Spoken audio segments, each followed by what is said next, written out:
आजको यस भिडियोमा हामी कक्षा 11 को इकोनोमिक्सबाट सेकेन्ड च्याप्टर यानी कि demand supply and market equilibrium जुन हाम्रो सेकेन्ड च्याप्टर रहेको छ त्यहाँबाट हामी एकदम इम्पोर्टेन्ट टपिक डिमान्डका डिटर्मिनेन्टहरु त्यसैगरी यो ल अफ डिमान्डको बारेमा हामी इन डिटेल पढ्ने छौं। पहिला सुरु डिस्कस गरौं डिमान्ड है, एकदम इम्पोर्टेन्ट टपिक छ है। तपाई एउटा इकोनोमिक्सको विद्यार्थी हुनुहुन्छ भने डिमान्ड सप्लाई यिनहरुको डेफिनेसन भनेको त यो ल्याङ्ग्वेज पढ्दाखेरि एबीसीडी भने जस्तो हो कि हैन। डिमान्ड जसलाई हामी नेपालीमा माग भन्छौं, डिमान्ड वास्तवमा हो चाहिँ के त भन्दाखेरि सामान्य रूपमा सामान्य जीवनशैलीमा चाहिँ हामी डिमान्ड भनेको डिजायर बुझ्छौं कि मलाई केही कुराको चाहना छ भने त्यो डिमान्ड भनेर बुझ्छु।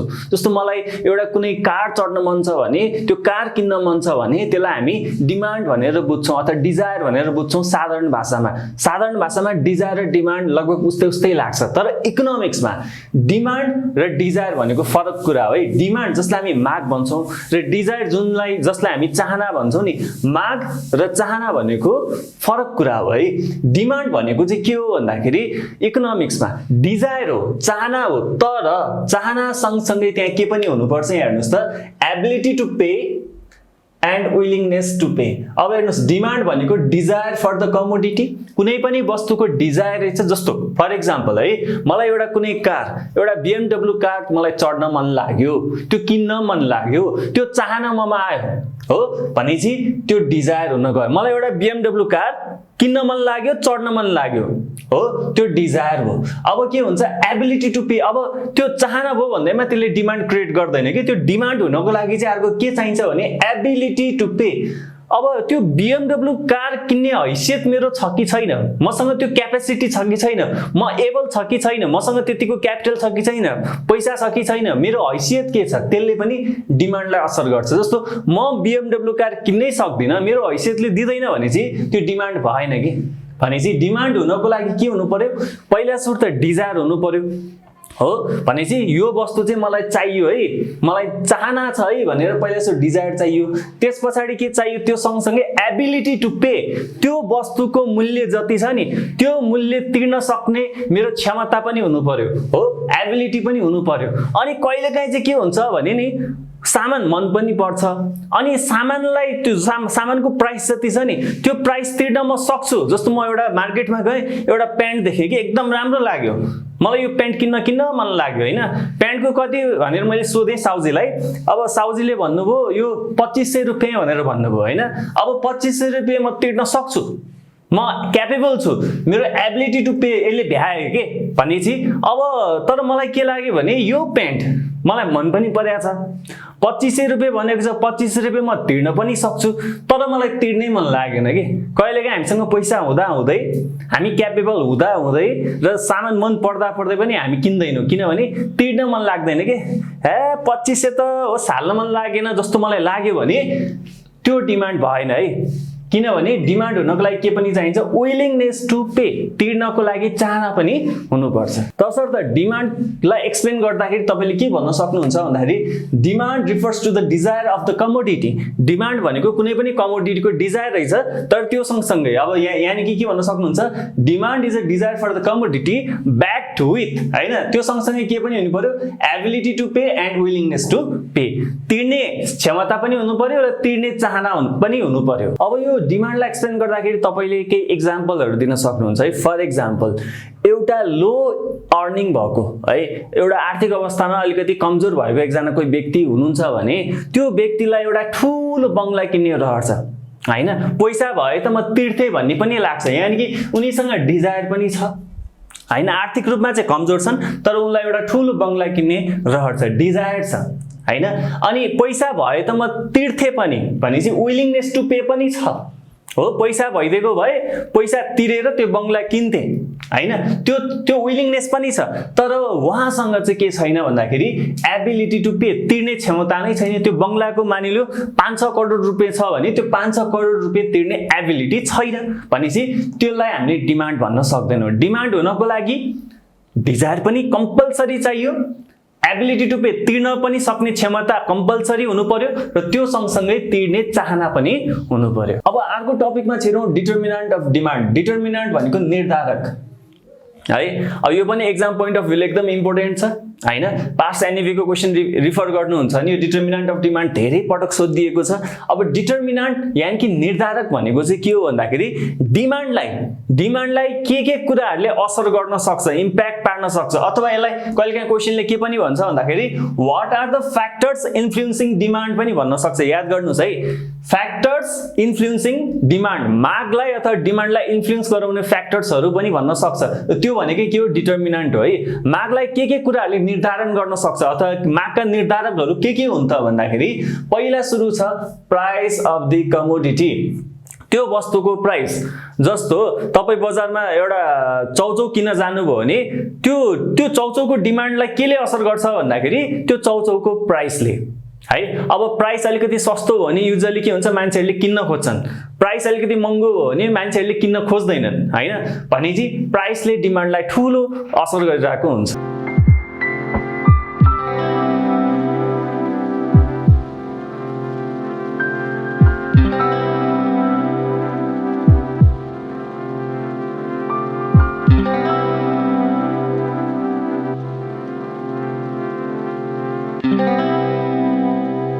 अर्को डिटर्मिनेन्ट के छ income level of the consumer यानी कि उपभोक्ताको इन्कम लेभलले पनि डिमान्डलाई असर गरिरहेको हुन्छ है जस्तो कहिले नर्मली के हुन्छ भने मेरो इन्कम लेभल मेरो आम्दानीको रकम जुन छ त्यो अलि धेरै छ भने मैले धेरै डिमान्ड क्रिएट गरिरहेको हुन्छ कि मार्केटमा किनभने मसँग प्रशस्त पैसा छ मेरो आम्दानी धेरै छ यदि मेरो आम्दानी थोरै छ मेरो इन्कम लेभल एकदम लो छ भने मैले मार्केटमा लो डिमान्ड क्रिएट गरिरहेको हुन्छ मसँग पैसै छैन अथवा कम छ मेरो कमाई थोरै छ भने मैले डिमान्ड पनि त थोरै गरिरहेको हुन्छु नि भनेपछि डिमान्डलाई केले पनि असर गर्छ त भन्दाखेरि इन्कम लेभलले पनि असर गर्छ है जस्तो कि मेरो आम्दानी धेरै भयो भने म धेरै डिमान्ड क्रिएट गर्छु मेरो आम्दानी थोरै भयो भने मैले थोरै डिमान्ड क्रिएट गरिरहेको हुन्छु तर सबै केसमा चाहिँ लागू हुँदैन है जस्तो नुन साल्ट हेर्नुस् न म धेरै कमाउँछु मेरो इन्कम लेभल धेरै छ भने मैले नुन धेरै खान्छु त खान नि त्यसैगरी मेरो इन्कम लेभल अलिकति कमजोर छ हैन मेरो अलिकति थोरै नै कमाउँछु भने मैले नुन चाहिँ कम खाने गर्छु त गर्दिन नि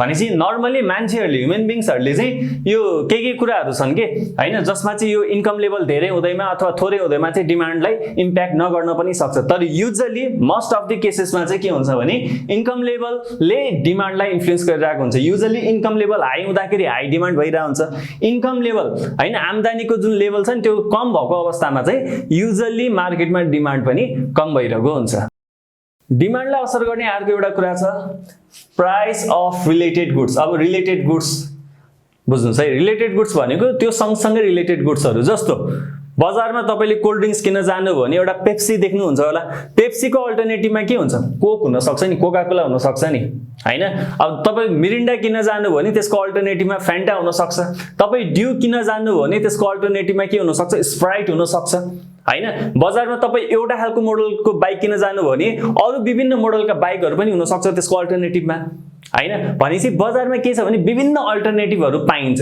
र त्यो सँगसँगै कहिलेकाहीँ चाहिँ के हुन्छ भने एउटा सामान किन्दाखेरि त्यो सँगसँगै अर्को सामान पनि किन्नै पर्छ के हो यस्ता गुड्सहरुलाई चाहिँ हामी के भन्छौं रिलेटेड गुड्स एउटा गुड्सलाई अर्कोले रिप्लेस गर्न सक्छ अथवा त्यो गुड्सलाई अर्को गुड्स पनि कम्पल्सरी चाहिन्छ भने त्यस्ता गुड्सहरुलाई हामी के भन्छौं रिलेटेड गुड्स र दुई खालको हुन्छ रिलेटेड गुड्स एउटा हुन्छ सब्स्टिट्युट गुड्स अर्को हुन्छ कम्प्लिमेन्ट्री गुड्स है अब सब्स्टिट्युट गुड्स भने के कम्प्लिमेन्ट्री गुड्स भने के यो बुझौं है सब्स्टिट्युट गुड्स अब तपाई फुटबल हेर्नु हुन्छ भने त्यहाँ सब्स्टिट्युट प्लेयर भनेको हुन्छ नि जस्तो एउटा प्लेयर घाइते भयो भने त्यो प्लेयरलाई रिप्लेस गरेर अनि अर्को एउटा प्लेयरलाई राखिन्छ के यानी कि उलाई हामी के भन्छौं सब्स्टिट्युट प्लेयर भन्छौं हैन अब सब्स्टिट्युट भनेको चाहिँ के रहेछ भने एउटाले अर्कोलाई रिप्लेस गर्छ भने त्यसलाई हामी के भन्छौं सब्स्टिट्युट गुड्स भन्छौं है जस्तो कोकलाई केले रिप्लेस गर्न सक्छ पेप्सीले रिप्लेस गर्न सक्छ नि हो त्यसैगरी ड्यूलाई केले रिप्लेस गर्न सक्ने भो स्प्राइटले रिप्लेस गर्न सक्ने भो नि हैन स्यामसङलाई एउटा रेडमी मोबाइलले के गर्न सक्ने भो रिप्लेस गर्न सक्ने भो भनेपछि एउटा गुड्सलाई अर्को गुड्सले रिप्लेस गर्छ भने त्यस्तो गुड्सलाई हामी के भन्छौं सब्स्टिट्युट गुड्स भन्छौं अब अर्को कम्प्लिमेन्ट्री गुड्सको पनि कुरा गरौँ है कम्प्लिमेन्ट्री गुड्स भनेको चाहिँ एउटालाई अर्को अति आवश्यक छ जस्तो फाउन्टेन पेन हुन्छ नि फाउन्टेन पेन तपाईले मार्केटमा गएर किन्नु हो भने त्यो फाउन्टेन पेन किन्दैमा त्यसले यतिकै लेख्दैन कि त्यसलाई मसी चाहिन्छ नि भनेपछि त्यो पेनको लागि जुन इङ्क मसी चाहिन्छ त्यो के भयो, पेन र इङ्क चाहिँ के भयो त कम्प्लिमेन्ट्री गुड्स हुन गयो है। तपाईले एउटा कार किन्नुभयो र त्यो कार चलाउनको लागि तपाईलाई के चाहिन्छ, पेट्रोल चाहिन्छ नि, भनेपछि कार र पेट्रोलको पनि के हुन सक्छ, त्यहाँ तिनीहरूलाई हामीले कम्प्लिमेन्ट्री गुड्स भन्न सक्छौँ। जस्तो मानिलियो पेट्रोल एकदमै हाई छ है, पेट्रोलको प्राइस एकदमै धेरै छ भने मान्छेहरूले कार कम किन्छन् के, किनभने पेट्रोल महँगो छ, कार किनेर के गर्नु, चलाउन गाह्रो छ भन्छन् नि मान्छेहरूले हैन। भनेपछि एउटा गुड्सलाई अर्को गुड्स अति आवश्यक छ भने त्यसलाई हामी के भन्छौँ, कम्प्लिमेन्ट्री गुड्स। र कम्प्लिमेन्ट्री गुड्सको प्राइसले पनि डिमान्डलाई असर गरिरहेको हुन्छ है। जस्तो पेप्सीको प्राइसले कोकको डिमान्डलाई असर गरिरहेको हुन्छ हैन। त्यसैगरी मसी, फाउन्टेन पेनको मसीको प्राइसले त्यो फाउन्टेन पेनको डिमान्डलाई क्रिएट गरिरहेको हुन्छ है। तसर्थ एउटा गुड्सको प्राइसले अर्को गुड्सको डिमान्डलाई इन्फ्लुएन्स गरिरहेको हुन्छ। अब अर्को छ taste and preference of the consumer. अब कन्ज्युमरहरुको टेस्ट कस्तो छ, प्रिफरेन्स कस्तो छ हो, त्यसले पनि इम्प्याक्ट गरिरहेको हुन्छ है। जस्तो अब नेपालमा के हुन्छ नि, टुरिस्टहरु आउँदाखेरि मोमो भनेर आइरहेको हुन्छन् कि, यहाँ नेपालमा चाहिँ के हुन्छ, म्याक्सिमम मान्छेलाई मोमो चाउमिन भनेको चाहिँ एकदम मन पर्छ। तपाई अब जस्तो अरु कुनै कन्ट्रीमा जानुभयो भने मोमो चाउमिन भनेको चाहिँ त्यहाँ एकदम टेस्ट एन्ड प्रिफरेन्समा चाहिँ टप प्रायोरिटीमा नराखेको हुन सक्छ, प्रायलाई मोमो चाउमिन मन नपर्न पनि सक्छ।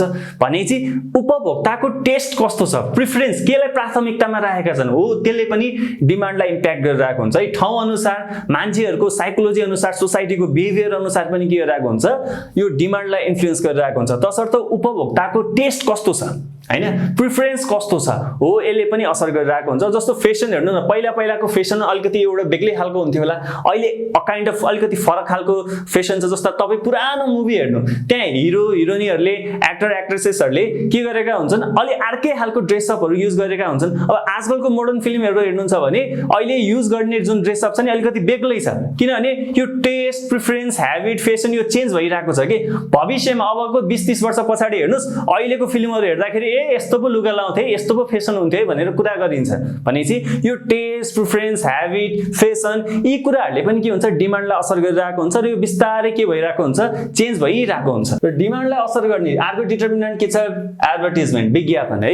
विज्ञापनले पनि ठूलो भूमिका खेल्छ। जस्तो कुनै सामानको विज्ञापनै गरेको छैन भने कम्प्यारेटिभली त्यसको डिमान्ड कम हुन जान्छ र एडभर्टाइजमेन्ट हुँदाखेरि डिमान्ड के हुन सक्छ, हाई हुने सम्भावना चाहिँ बढेर जान्छ। विज्ञापन गरियो भने डिमान्ड बढ्ने हो, उपभोक्ताहरूले थाहा पाउँछन् र उपभोक्ताहरूलाई इन्फ्लुएन्स गराउन सकिन्छ है।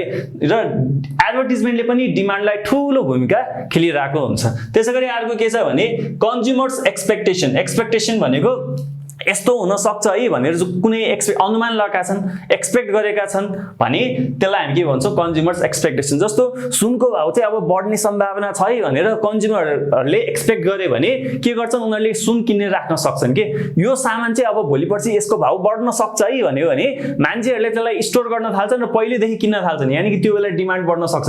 भविष्यमा यसको प्राइस चाहिँ घट्छ है, अब यसको प्राइस घट्छ जस्तो लाग्छ भने मान्छेहरूले त्यो बेच्न थाल्छन् हैन, यसको प्राइस बढ्छ है भन्ने जस्तो लाग्यो भने मान्छेहरूले के गर्छन्, त्यसलाई किन्न थाल्छन्। भने चाहिँ के हुँदो रहेछ भने यो कन्ज्युमरको एक्सपेक्टेसन हुन्छ नि, यसले पनि डिमान्ड र सप्लाईको लागि ठूलो भूमिका खेलिरहेको हुन्छ। अब अर्को छ क्लाइमेट एन्ड सिजन हैन। अब जस्तो बर्खा मौसममा के हुन्छ, छाताको डिमान्ड हाई हुन्छ हैन। जाडो महिनामा के हुन्छ, मोजा, पन्जा, ज्याकेट हैन, हुडी हो, अनि यिनीहरुको के हुन्छ, डिमान्ड बढिरहेको हुन्छ।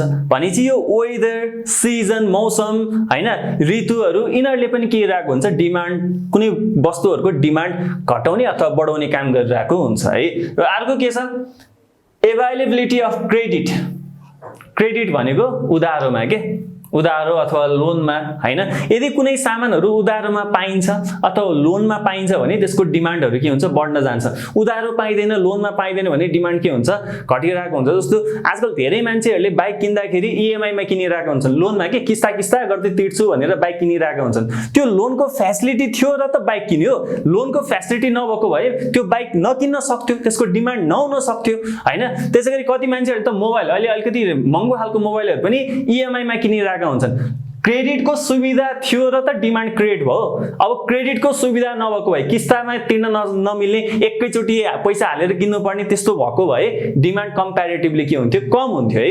त्यही भएर क्रेडिटको एभाइलेबिलिटी के छ, कस्तो छ, त्यसले पनि डिमान्डलाई ठूलो इन्फ्लुएन्स गरिरहेको हुन्छ। भोलि तपाईँ पनि एउटा ठुलै बिजनेसम्यान बन्नुहुन्छ होला, तपाईँको आफ्नो कुनै एउटा बिजनेस इनिसिएट गर्नुहुन्छ होला भने तपाईँले त्यो बेला कन्ज्युमरहरूको बिहेभियर बुझ्नुपर्ने हुन्छ कि, र डिमान्डको डिटर्मिनेन्टहरू तपाईँले एकदम क्रुसियली बुझ्नुपर्ने हुन्छ। कस्ता कस्ता कुराले चाहिँ डिमान्ड क्रिएट गर्ने रहेछ, कन्ज्युमरहरूको साइकोलोजिकल इफेक्ट कस्तो कस्तो तरिकाले हुने रहेछ होइन, कन्ज्युमरहरूको डिमान्डलाई केले इम्प्याक्ट गर्ने रहेछ, हो त्यो कुराहरू चाहिँ तपाईँले पछि बुझ्नुपर्छ। अनि त्यस पछाडि त्यो बुझिसके पछाडि तपाईँले मार्केटमा तपाईँले राम्रो एउटा कम्पिटेटिभ एडभान्टेज लिन सक्नुहुन्छ। अब कुरा गरौँ ल अफ डिमान्ड है, मागको नियम है। ल अफ डिमान्डमा चाहिँ अब हामीले भर्खर के पढ्यौँ भन्दाखेरि डिमान्डलाई धेरै कुराले असर गर्छ। एउटा त्यसको प्राइस हैन, अर्को उपभोक्ताको आम्दानी हैन, price of related goods, advertisement, taste and preference हैन, वेदर एन्ड सिजन, यो विभिन्न कुराहरू हामी पढ्यौँ। तर ल अफ डिमान्डमा चाहिँ हामीले के बुझ्नुपर्छ भने विभिन्न डिटर्मिनेन्टहरू मध्ये प्राइस फर्स्टमा जुन हामीले राखेको थियौँ नि, प्राइस अफ द कमोडिटी हो, यो र डिमान्डको रिलेसन हामी पढ्छौँ है। ल अफ डिमान्डमा हामी डिमान्ड र त्यो वस्तुको प्राइस, डिमान्ड र वस्तुको प्राइसको रिलेसन हामी ल अफ डिमान्डमा पढ्छौँ।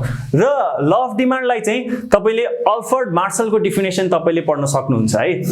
अकर्डिङ टु मार्शल, हामीले फर्स्ट च्याप्टरमा पढिसकेका छौँ अल्फ्रेड मार्शलको डेफिनेसन हैन। मार्शल त चिन्नुहुन्छ को हो भनेर। मार्शलले के भनेका छन् भन्दाखेरि other things remaining the same, अन्य कुराहरू यथावत रहेमा, अरू कुराहरूमा कुनै चेन्ज नभए द अमाउन्ट डिमान्डेड, अब जति माग भइरहेको छ नि, द अमाउन्ट डिमान्डेड इन्क्रिजेस, माग बढ्छ रे, डिमान्ड बढ्छ रे, कुन बेला विथ अ फल इन प्राइस। फल भनेको झर्नु है। यदि मूल्य झर्यो, यदि मूल्य घट्यो भने डिमान्ड के हुन्छ रे, इन्क्रिज हुन्छ रे, माग बढ्छ रे के। जस्तो केही कुरा सस्तो भइदियो भने के हुन्छ रे, डिमान्ड बढ्छ रे। जस्तो अस्तिसम्म 100 रुपियाँ किलो गोलबेडा पर्थ्यो भने अहिले मानिलो 81 घटेर कसैले 25 रुपियाँ किलोमा राम्रो गोलबेडा बेचिरहेको छ भने डिमान्ड बढ्छ कि ओहो 25 रुपियाँ भनेर मान्छेहरूले किन्न थाल्छन्। भनेपछि प्राइस घट्दाखेरि डिमान्ड बढ्छ रे के है। अनि फेरि के भन्छन् भने एन्ड डिमिनिसेस, र यो डिमान्ड छ नि, एमाउन्ट डिमान्डेड चाहिँ घट्छ रे, डिमिनिसेस भनेको घट्नु, र यो डिमान्ड घट्छ रे, कुन बेला घट्छ रे, with a rise in price. यदि प्राइस बढ्यो भने चाहिँ फेरि डिमान्ड घट्छ रे के।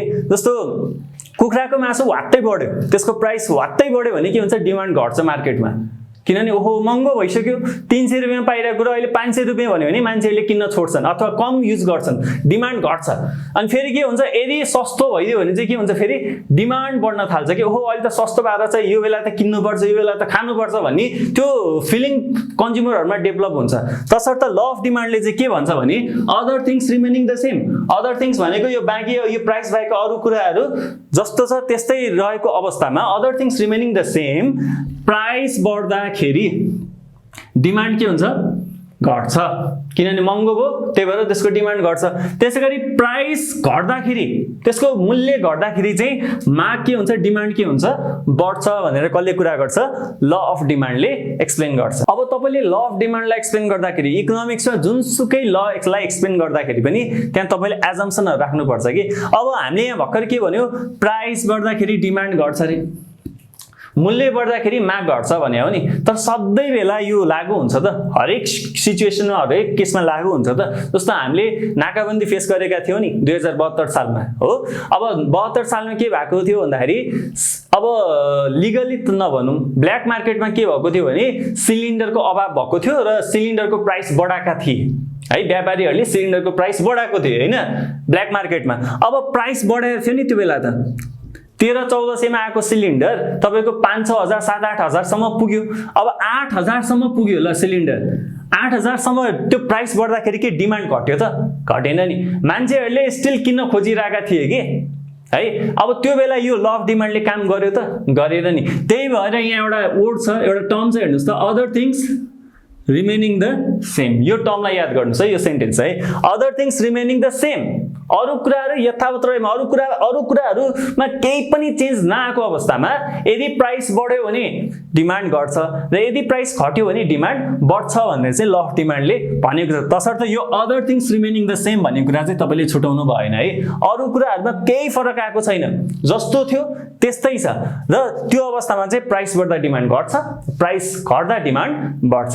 यो एजम्पसनहरू एक्सप्लेन गर्दाखेरि चाहिँ तपाईँले यो डिटर्मिनेन्ट सम्झिनु भने पुग्छ कि हामीले यो ल अफ डिमान्डलाई डिमान्डलाई एक्सप्लेन गर्दाखेरि यो डिमान्ड र प्राइसको रिलेसनलाई आधार मानेर हामीले ल अफ डिमान्ड भन्यौं। अनि यो प्राइस बाहेक अरू डिटर्मिनेन्टहरु छ नि, अरू डिटर्मिनेन्ट, यिनीहरुमा कुनै पनि चेन्ज आएन भने त्यो नै के हो, ल अफ डिमान्डको एजम्पसन हो के। जस्तै हेर्नुस् त, no change in income level of consumer, यो ल अफ डिमान्डले भनेको कुरा हुनको लागि चाहिँ इन्कम लेभलमा कुनै पनि चेन्ज आउनु भएन। जस्तो यस्तो के, प्राइस बढ्यो भने डिमान्ड घट्छ भनेको छ नि। कहिलेकाहीँ के भइदिन्छ भने प्राइस बढ्दाखेरि मेरो आम्दानी पनि बढ्दै भने त म पहिला जति किन्थे अहिले पनि त्यति नै किन्न सक्छु नि त, हैन? भने चाहिँ इन्कम लेभलले पनि त असर गर्न सक्छ नि। तसर्थ no change in income level of consumer, आम्दानी जतिको त्यति नै छ, त्यो एउटा एजम्पसन, मान्यता के है। त्यसैले अर्को एजम्पसन के छ, no change in price of related goods. Related goods भनेको अघि हामीले कुरा गर्यौं नि, सब्स्टिट्युट गुड्स र कम्प्लिमेन्ट्री गुड्स, हैन? यिनीहरुको प्राइसमा पनि कुनै पनि चेन्ज आएको छैन भने चाहिँ यो डिटर्मिनेन्टमा जे पढेका छौं नि, प्राइस बाहेक यी सबैमा यदि नो चेन्ज भनेर तपाईले थप्दिनु हो भने त्यो नै हाम्रो लागि के हुन्छ, एजम्पसन भइदिन्छ है। जस्तो no change in taste and preference of consumer, कन्ज्युमरको टेस्ट प्रेफरेन्समा कुनै पनि बदलाव आएन, चेन्ज आएको छैन। त्यसैले no change in consumers future expectation, भविष्यमा यस्तो हुन सक्छ है, प्राइस बढ्न सक्छ घट्न सक्छ भन्ने एक्सपेक्टेसन, कन्ज्युमरमा भएको जुन एक्सपेक्टेसन छ त्यसमा कुनै चेन्ज छैन। त्यसैगरी अर्को no change in climate and season, climate सिजनमा पनि कुनै पनि चेन्ज छैन हो। यी एजम्पसनहरु तपाईले मान्दिनु हो भने त्यसलाई नै हामी के भन्न सक्छौं, ल अफ डिमान्डको एजम्पसन भन्न सक्छौं। र सिम्पली यो एजम्पसन याद गर्न के गर्नुपर्ने रहेछ भन्दाखेरि यो डिटर्मिनेन्टहरु पढ्नुस्, यो प्राइस बाहेक अरू डिटर्मिनेन्टहरु छ नि हो त्यसमा नो चेन्ज भनेर थप्दिनु हो भने त्यो नै के हुन्छ, ल अफ डिमान्डको एजम्पसन हुन जान्छ। यो ल अफ डिमान्डलाई एक्सप्लेन गर्नको लागि चाहिँ तपाईले जस्तो एक्जाममा यसलाई लङ क्वेशनमा सोध्यो भने तपाईले ल अफ डिमान्ड भने के हो अकर्डिङ टु मार्शल भनेर मार्शलले यसरी परिभाषित गरेका थिए भनेर लेख्न सक्नुहुन्छ, एजम्पसनहरु लेख्न सक्नुहुन्छ। तर यतिले मात्रै सफिसिएन्ट छैन है। ल अफ डिमान्डलाई चाहिँ एक्सप्लेन गर्नको लागि तपाईले ग्राफ बनाउनु पर्छ, एउटा पहिला त एउटा शेड्युल बनाउनु पर्छ, ग्राफ बनाउनु पर्छ, अनि त्यहाँबाट बल्ल तपाईले डिटेलमा एक्सप्लेन गर्नुपर्छ है। र नेक्स्ट भिडियोमा चाहिँ हामी ल अफ डिमान्डको बारेमा इन डिटेल सुरुदेखि लास्टसम्म जान्नुपर्ने सबै कुराहरू हामी त्यहाँ पढ्नेछौँ।